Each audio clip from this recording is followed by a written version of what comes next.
In less than a week, Canadians will vote in their next Prime Minister.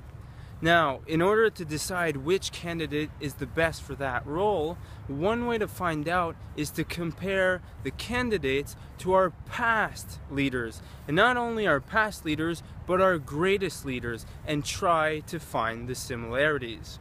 So, today, the first Prime Minister I will be discussing is Wilfried Laurier. Wilfried Laurier became Prime Minister in 1896 and was the first Francophone to do so. He ended up serving us for an additional 15 years. He got in as Prime Minister because he campaigned on the idea of national unity. At a time where the French and English did not like themselves very much, he believed we would be stronger if we were together. Mr. Wilfried Laurier also was a fervent promoter to expand Canada, and he encouraged immigrants to move to Western Canada. He was also the one who oversaw the addition of the provinces of Alberta and Saskatchewan. Mr. Wilfried Laurier was also in strong opposition of uniting the British Empire, and rightfully so, because the British would have not served our French culture the best. Finally, Mr. Wilfried Laurier was very optimistic about our future and decided to invest in it. And how did he do so? He wanted to build a second transcontinental railway. It got built and it was excellent to boom Canada. Furthermore, he was so optimistic that he actually gave a contract to build a third one. My friends, when you have optimism and the courage to invest, great things can happen, as Wilfried Laurier showed us. And unity is also crucial. The second Prime Minister I would like to introduce you to is Lester B. Pearson. This is the Department of Foreign Affairs, and it was named in his honor. Now, this is October weather, so it's getting pretty dark out here, but Lester B. Pearson, make no mistake, was a fucking champ. And Canadians deserve to know his true legacy, because when you see what he has done, it shows you the true potential and the true Prime Minister that Canadians deserve. The reason why the Foreign Affairs Department headquarters was named in his honor is because our Prime Minister, Lester B. Pearson, won a Nobel Peace Prize.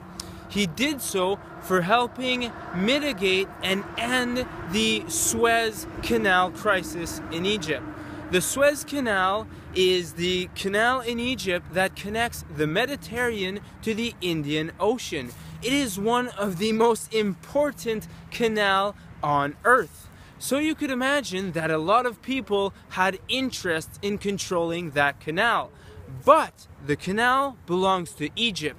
And Mr. Lester B. Pearson knew that. The British government, however, they wanted access and control over that canal. But Lester B. Pearson, with the strong moral compass that he had, knew that it didn't belong to the motherland. And he went and he fought hard to end that crisis. And ultimately, he was the savior for the Egyptians, and he rightfully got a Nobel Peace Prize. But we've just begun. Now let's take a look at the accomplishments as our Prime Minister. Mr. Lester B. Pearson was Prime Minister from 1963 to 1968. He was the predecessor to Pierre Elliott Trudeau.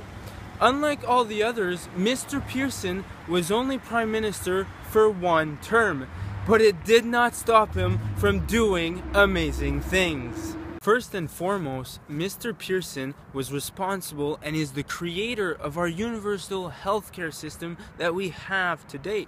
He also introduced Canada Student Loans, the Canada Pension Plan. He was also the creator of our beautiful red maple leaf flag. He also created the first race-free immigration system.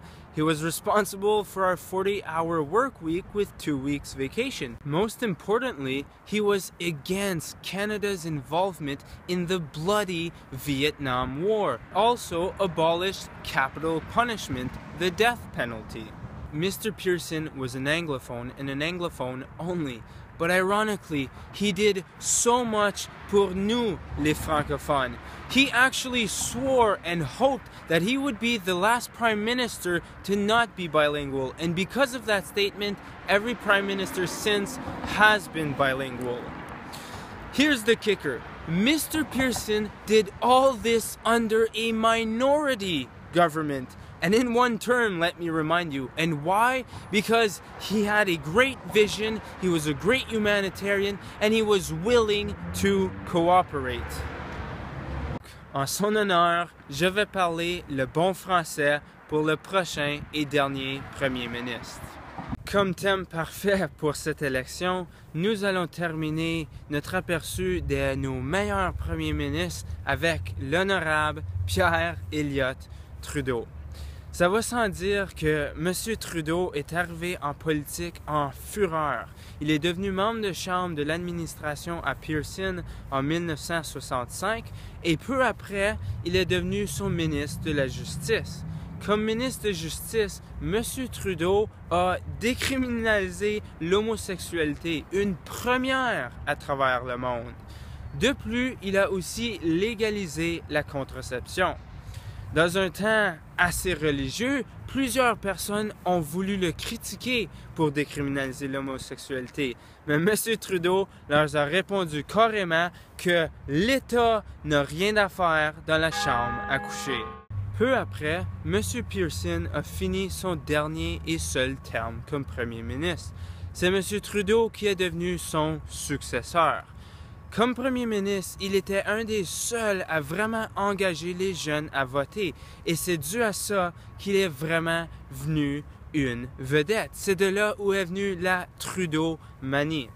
Mais en tant que Premier ministre, il était là lors du début de l'organisation Greenpeace qui ont vraiment fait des extrêmement bons exploits à travers le monde.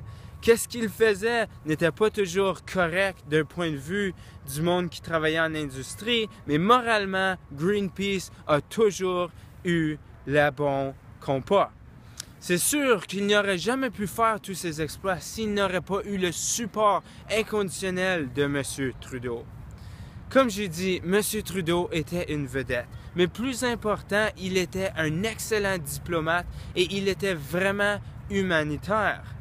De plus, M. Trudeau, comme M. Pearson, n'était pas pour se pencher le dos aux Américains inconditionnellement. Non, par exemple, il était grand ami avec Fidel Castro, un des ennemis des Américains.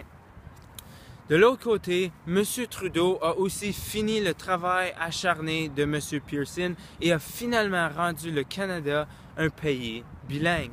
C'est aussi M. Trudeau, avec son air de vedette et d'incroyable diplomate, qui a vraiment mis Canada sur la carte. La liste d'exploits de M. Trudeau est sans fin. Mais une chose d'incroyable avant son dernier terme, c'est qu'en 1979, 11 ans après être Premier ministre, il a été battu par les conservateurs. Mais le guerrier que M. Trudeau est, un an après la formation du gouvernement conservateur, il a voté un vote de non-confiance et le gouvernement s'est effondré. Une élection s'est présentée et M. Trudeau l'a gagné. Donc, un an après une défaite, il est revenu Premier ministre. Quelque chose d'incroyable et jamais vu dans l'histoire avant. Pour son dernier terme, il a vraiment deux exploits qui sont par-dessus plusieurs. Lorsqu'il a commencé son terme en 1980, le Québec souverainiste était en fureur. Et de même, il voulait un référendum.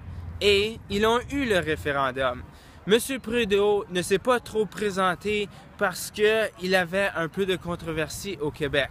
Par contre, une semaine avant le référendum, il a délivré le meilleur discours de son temps comme Premier ministre.